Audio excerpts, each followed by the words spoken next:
भाजपचे नेते विजय चौधरी आणि मंत्री गिरीश महाजन यांची कथित ऑडिओ क्लिप व्हायरल झाली आहे। राष्ट्रवादी शरद पवार गटाचे नेते रोहित पवार यांनी याच कथित ऑडिओ क्लिप बाबत ट्विट केलेलं होतं।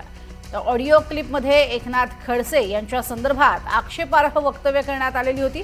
एकनाथ खडसे हे भाजपवर टीका करतात, मग त्यांच्या सुनेला मंत्रिपद का, असं या संभाषणामधनं ऐकायला मिळतंय असं सांगितलं जात आहे।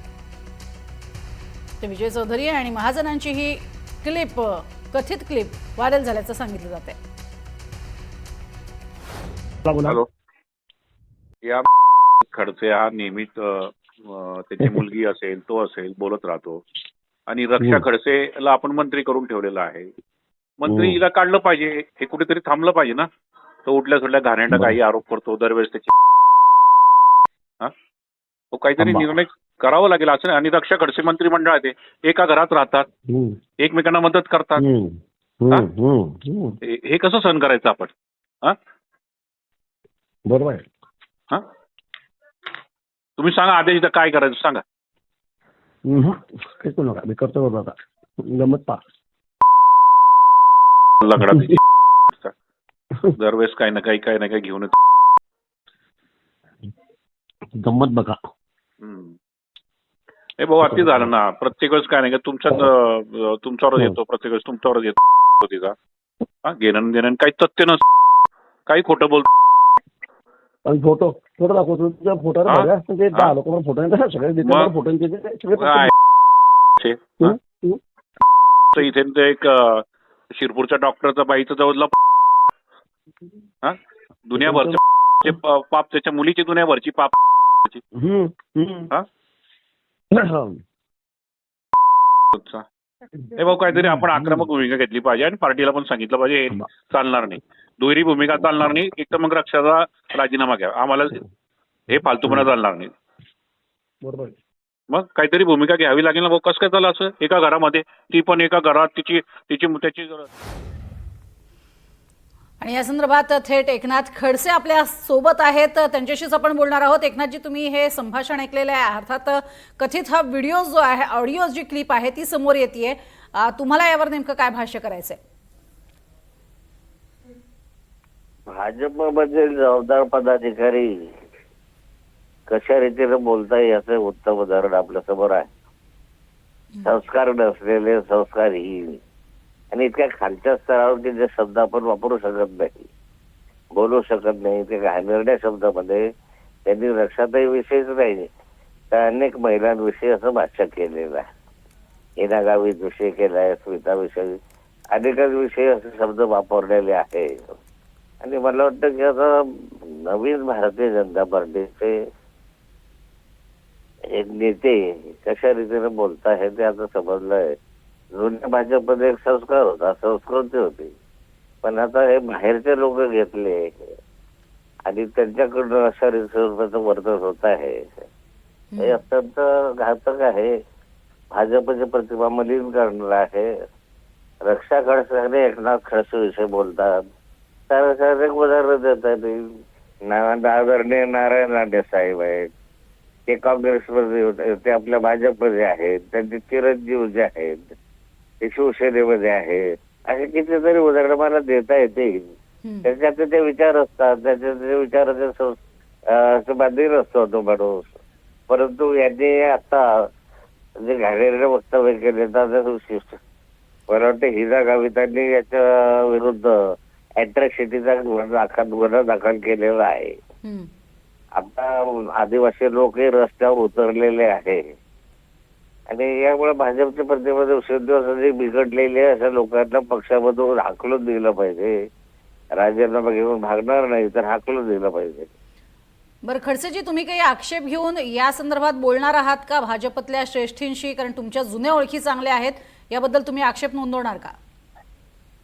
ते मी सारी त्यांची जवळजवळ एकच कॅसेट नाही, 60-65 कॅसेट आहे, म्हणजे 60-65 ऑडिओ क्लिप आहे। या सगळ्या ऑडिओ क्लिप मध्ये असेच घाणेरडे वक्तव्य त्यांनी केलेले आहे। वेगवेगळ्या भाजपमधल्याच वेगवेगळ्या व्यक्तींविषयी केलेले आहेत।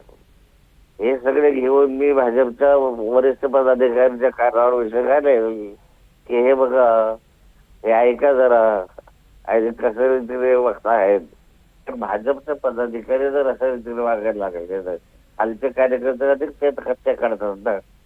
आणि एका मंत्र्याने रोखलं नाही, हे जरा दुर्दैवाचा भाग आहे.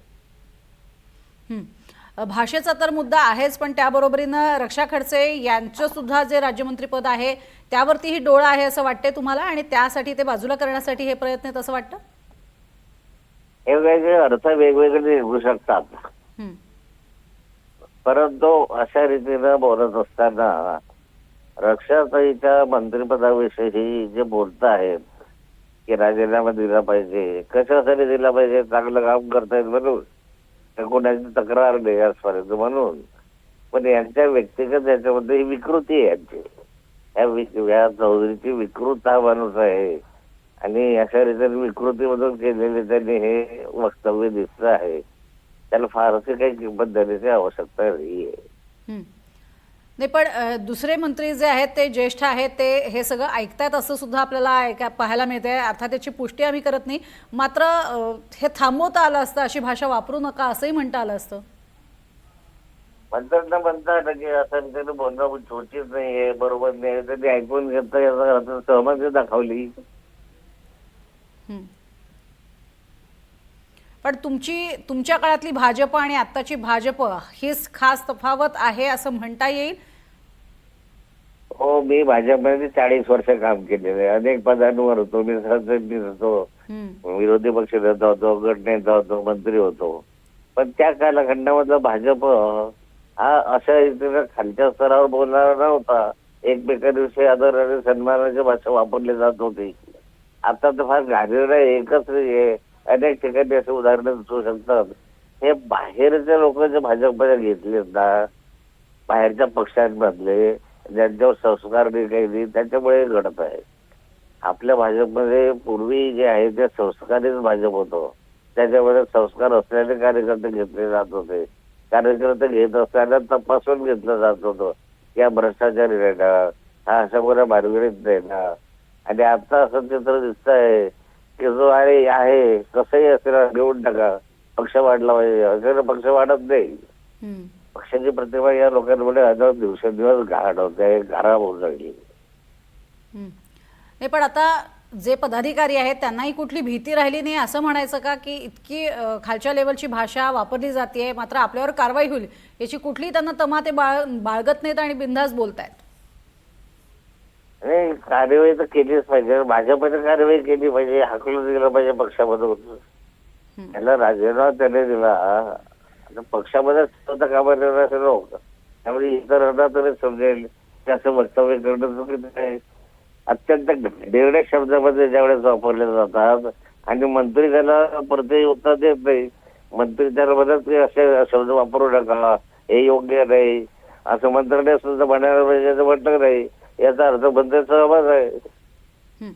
बरं, खडसेजी अगदी 2 दिवसापूर्वीच महाजनांनी वक्तव्य केलं होतं कुठे थांबायचं हे कळलं पाहिजे, आणि त्या अनुषंगाने अनेकांना असा प्रश्न पडला होता की स्वतः महाजनच आता निवृत्तीची घोषणा करतात की काय, पण त्यांचा रोख दुसरीकडे होता, त्याबद्दल थोडं सांगाल? नाही, महाजनांनी सांगितलं की जर वय झालं तर निवृत्ती घेतली पाहिजे. हे महाजनांचा रोख मला वाटतं पंतप्रधान मोदी, राजनाथ सिंग यांच्याकडे बघून असेल, माझ्याकडे बघून नसेल. ते त्यांना असं वाटतं की पंतप्रधान मोदींनी वगैरे आज 75 वर्षाचे मोदीजी झाले, तर राजनाथ सिंग 76 वर्षाचे झाले. अनेक लोक भाजपचे जे आहेत ते दिल्लीमध्ये 75च्या वर आहे, त्यांनी आता रिटायर व्हावं असं त्यांचं सोचणं असेल कदाचित. धन्यवाद आमच्याशी बोललात त्यासाठी. तर एकनाथ खडसे यांनी या संपूर्ण वक्तव्याचा अर्थातच वक्तव्यावरती कारवाई व्हावी आणि अशा लोकांना बडतर्फ करावं अशा स्वरूपात त्यांनी आपलं म्हणणं मांडलेलं आहे, आणि ते स्वतः सुद्धा याबद्दलची तक्रार हे वरिष्ठांकडे भाजपमधल्या करणार आहेत.